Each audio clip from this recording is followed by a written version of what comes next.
이 동영상은 제주도 들빛교회의 2025년 4월 27일 비대면 예배 설교 편집 동영상입니다. 오늘의 말씀을 읽겠습니다. 요한복음 16장 25절부터 33절까지입니다. 이것을 비유로 너희에게 일렀거니와 때가 이르면 다시는 비유로 너희에게 이르지 않고 아버지에 대한 것을 밝히 이르리라.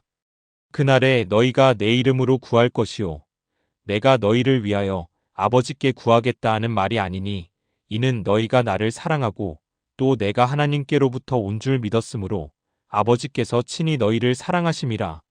내가 아버지에게서 나와 세상에 왔고 다시 세상을 떠나 아버지께로 가노라 하시니 제자들이 말하되 지금은 밝히 말씀하시고 아무 비유로도 하지 아니하시니 우리가 지금에야 주께서 모든 것을 아시고 또 사람의 물음을 기다리시지 않는 줄 아나이다. 이로써 하나님께로부터 나오심을 우리가 믿사옵나이다. 예수께서 대답하시되 이제는 너희가 믿느냐? 보라, 너희가 다 각각 제 곳으로 흩어지고 나를 혼자 둘 때가 오나니 벌써 왔도다. 그러나 내가 혼자 있는 것이 아니라 아버지께서 나와 함께 계시느니라. 이것을 너희에게 이르는 것은 너희로 내 안에서 평안을 누리게 하려 함이라. 세상에서는 너희가 환난을 당하나 담대하라. 내가 세상을 이기었노라. 말씀을 아름답게 받겠습니다. 아멘. 이제 모욱빈 목사님께서 반복되는 희생이라는 제목으로 말씀을 전해주시겠습니다. 모욱빈 목사 인사드립니다. 어떡하지요? 사순절 지난주에 부활절 지내오면서 십자가 얘기 많이 들으셨을 텐데 오늘 저는 또 반복해서 합니다. 오랜만이라고 저는 또 따로 십자가 할 얘기 있어서 이렇게 말씀드리는 것은 아니고요. 십자가 사건이 반복됩니다. 그것이 그때 예수님 때만 있었던 것이 아니라는 것이죠. 십자가라는 건 다 아시다시피 십자가형을 말합니다. 그러는데 이 십자가형이라는 이런 사형 형벌 방식은 예수님 시대 때 있었거나 아니면 예수님 시대 때만 있었거나 아니면은 로마 제국이 시작한 형벌 방식은 아니라고 합니다. 고고학자들에 의하면은 로마 제국이 시작되기 전에 이미 로마 동쪽에서 시행됐던 그런 형벌 방법이었다고 합니다. 특징이 매우 잔인합니다. 그리고 또 이게 막 아무한테나 행해진 게 아니었고 자범이라든가 또 살인자, 강도 뭐 이런 사법 이 죄인들한테는 이 십자가형을 하지 않았다고 합니다. 그리고 또 로마 시민에게도 안 했다고 합니다. 그럼 누구에게 했느냐? 그 지배 체제에 대해서 반대했던 세력이죠. 반대했거나 그것을 폭력적으로 반대를 했거나 어쨌든 지배 세력에 거슬리는 그런 사람들을 범인으로 몰아서 이 십자가형을 처했다고 합니다. 아주 잔인하게 고안을 했습니다. 보통 사형이라는 것은 급소를 공격해서 즉각 목숨을 끊어버려야 되죠. 그런데 이 십자가형은 빨리 죽게 하지를 않고 천천히 죽게 합니다. 예수님의 사건에서 보았듯이 뭐 금방 죽이지를 않고 고문을 한참 한 후에 손발에 이제 못을 박아서 형틀에다가 매달고 그래서 탈진으로 그렇게 죽게 합니다. 호흡곤란도 올 것이고 그렇게 해서 죽게 하는데 그 당시에 이 십자가 형틀에 매달려서 사나흘 동안 그냥 목숨이 붙어있는 경우가 허다했다고 합니다. 벌거벗겨진 채로 서서히 수치스럽고 고통스럽게 죽게 하는 이 아주 잔인한 이 형벌, 이 형벌에 대해서 지난 뭐 주일, 부활주일까지 많이들 생각해 보셨으리라 생각합니다.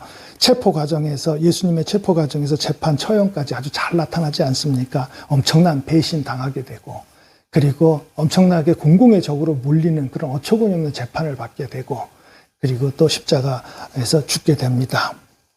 지배 세력에 반대하는 사람에게 내리는 이 형벌, 이 십자가형 이것은 그렇게 로마 제국 시대 이전부터도 행해졌으니 아마 예수님 시대만 있었거나 예수님만 당한 일이 아니라 예수님이 말하고 있는 그 순간에도 횡행되고 있을 것이라 예상을 해봅니다.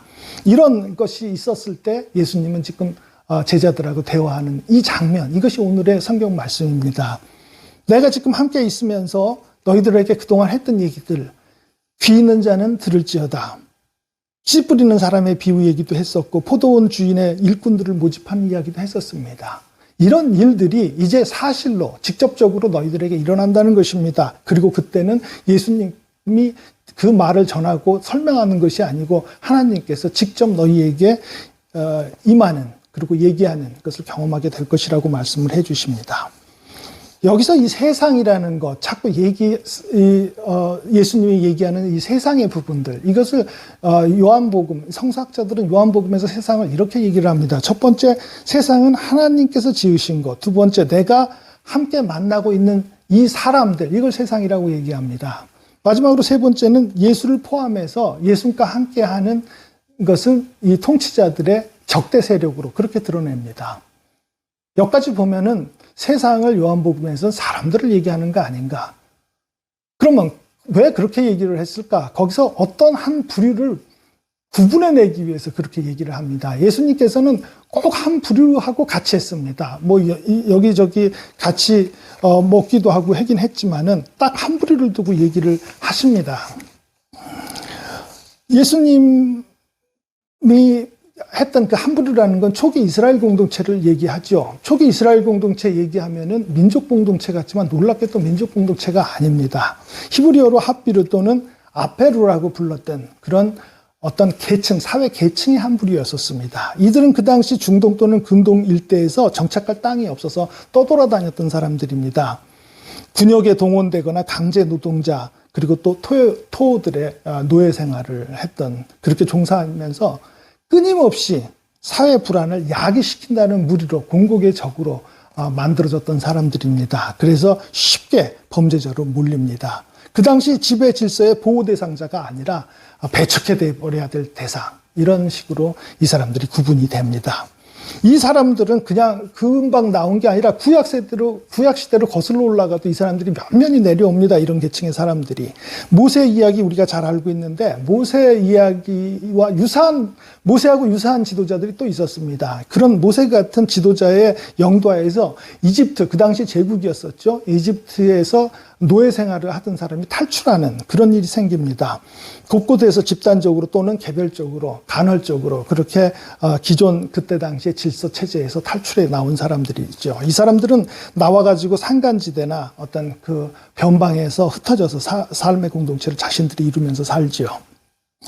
그래서 이들은 힘과 질서, 법에 의한 지배계층에서 소외된 사람들, 그런 사람들이기 때문에 이 사람들은 언제나 당할 수 있는 일이 불평등, 차별, 그리고 시도 때도 없이 폭력 당하는 거, 이런 것에서 가장 민감하게 살 수밖에 없죠. 어떻게 하면 평등하게 밥을 먹고 살 수 있을까? 차별 안 받을까? 그리고 또 한 대라도 덜 얻어맞을 수 있는 그런 폭력이 없는 그런 평화로운 곳에서 좀 있을 수 있을까? 이런 것을 늘 꿈꾸고 지향할 수밖에 없었습니다. 예레미야 22장 3절에 보면 야훼께서 말씀하신다. 공의와 정의를 행하라. 착취당하는 사람을 압제자의 손에서 건져라. 더부살이와 고아와 과부를 압제하거나 학대하지 말며 이곳에서 무죄한 피를 흘리지 말라. 시편 72편 3절부터 보면은 이런 얘기가 있습니다. 정의가 꽃피는 그날에 저 달이 다 닳도록 평화가 넘치리라. 그는 하소연하여는 빈민을 건져주고 도움받을 데 없는 약자를 구해주며 약하고 가난한 자들을 불쌍히 여기고 가난에 시든 자들을 살려주며 억울한 자의 피를 소중히 여겨 억압과 폭력에서 그 목숨을 건져주심이이다. 이사야서 54장 13절부터도 이런 얘기입니다. 너희 아들들은 모두 야훼의 제자가 되고 크나큰 평화를 이루리라. 내가 정의 위에 튼튼히 서서 온갖 압박에서 풀려나리니 두려워할 일이 없으리라. 온갖 공포가 사라지고 온갖 공포가 너에게 닥치지 아니하리라. 이렇게 어느 계층을 특별하게 지정을 해서 이미 구약시대부터 면면하게 꼭 그 부류를 이야기합니다. 그러니 오늘 성경 말씀에 나타나는 예수님의 말씀은 사실 예수님이 그냥 그 자리에서 하는 얘기 아니라 계속 오래전부터 공유되어 왔던 그 이야기입니다. 정의 없는 참 평화 없을 터인데 이것을 또 너희들이 그대로 현실처럼 당할 것이야. 이 얘기합니다.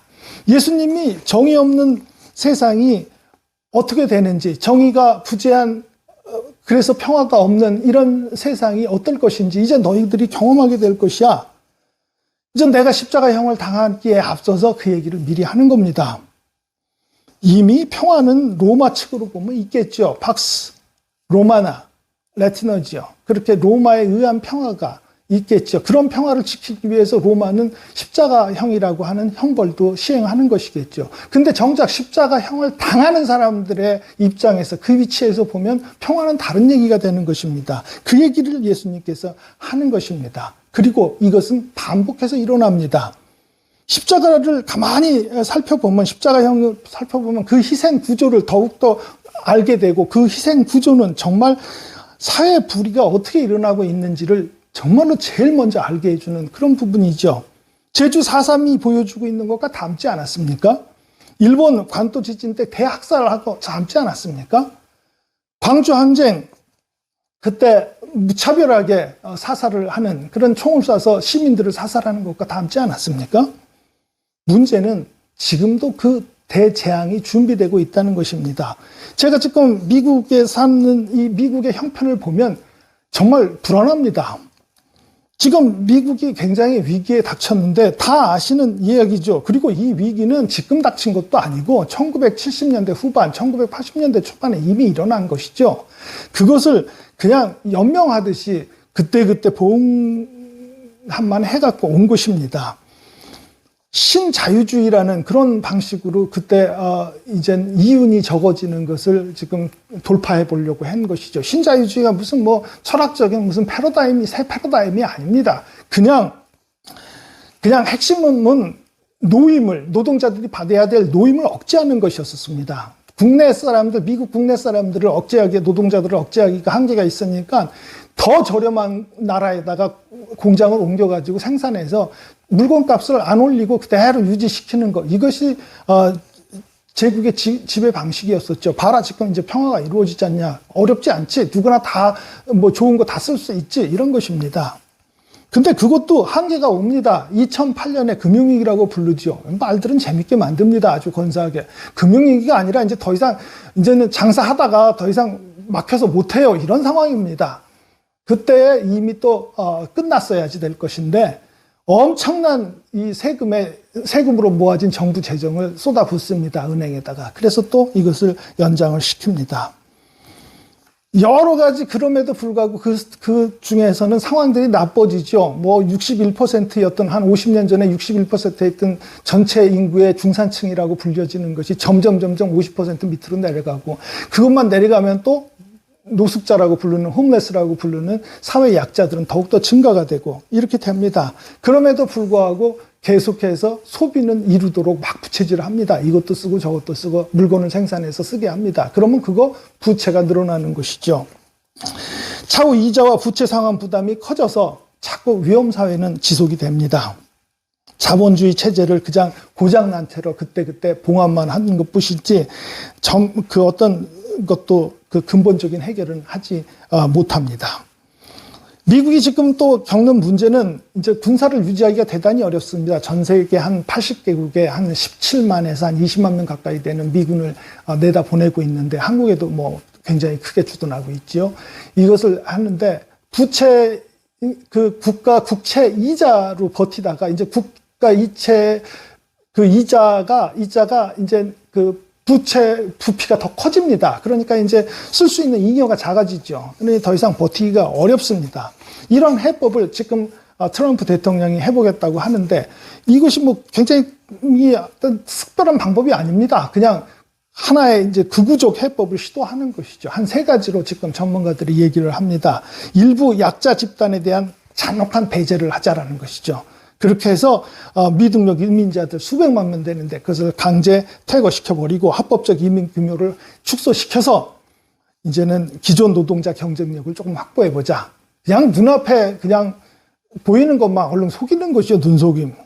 2차 대전 이전으로 한번 가보자. 2차 대전 이후에 세계 뭐 여러 가지 기구를 만들어서, 금융기구도 만들어서 미국이 그걸 유지해 왔는데 이제 그런 거 하지 말고 그 전으로 가보자. 그렇게 그 전으로 가면은 이제 다시 재공업화를 시도하고 또 보호주의가 합법화된다, 이제 정당화된다, 이런 식으로 이제는 리스타팅 하는 것처럼 보이는 것이죠. 마지막으로는 참 이것이 문제입니다. 한국에 이것이 피해로 드러날 것이라고 생각이 돼서 걱정이 되는 부분인데, 덜 중요하다고 판단되는 하위 파트너들을 배제시켜버리는 것입니다. 그래서 러시아하고 중국을 앞세워서 그 지배할 수 있는 할당량을 주고 그 위에 미국이 군림하려고 하는 것이죠. 이것이 이제는 노멀이다. 이제 새로운 이제 표준이다. 이렇게 내놓습니다. 말도 안 되는 일이 이제 또 벌어집니다.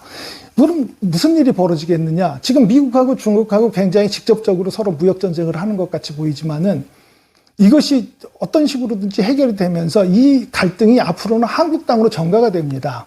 미국에서는 이제 수출을 이제 너희들은 관세를 해서 중국의 물품들을 수입하지 않겠다? 아니죠. 수입은 해야겠는데 이 다른 방법으로 해야겠죠. 중국은 생산 시설을 한국으로 옮겨서 한국에다가 옮겨서 이윤을 그 중간에서 다 보면서 메이드 인 코리아로 이제는 미국에 나가게 해.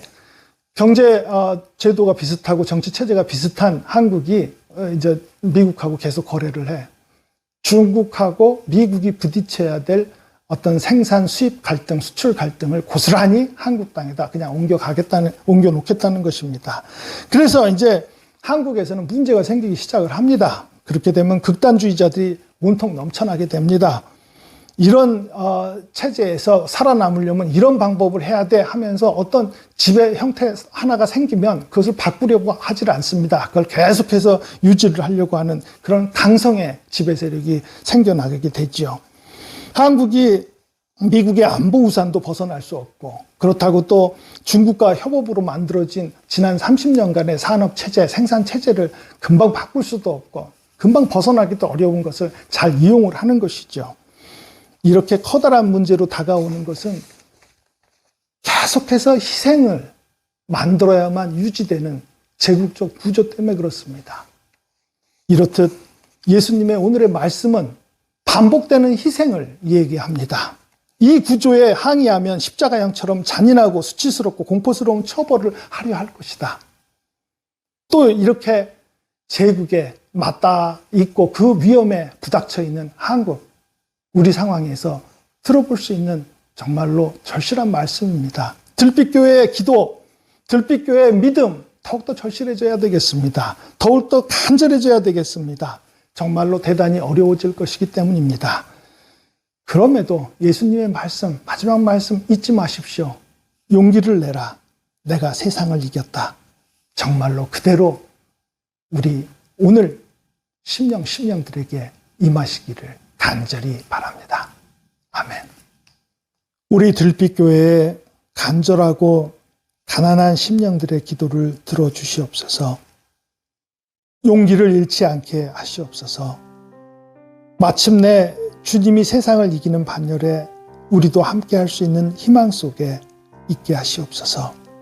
아멘. 4월 27일 비대면 예배 설교 동영상을 마칩니다. 늘 건강하고 행복하시길 기원합니다.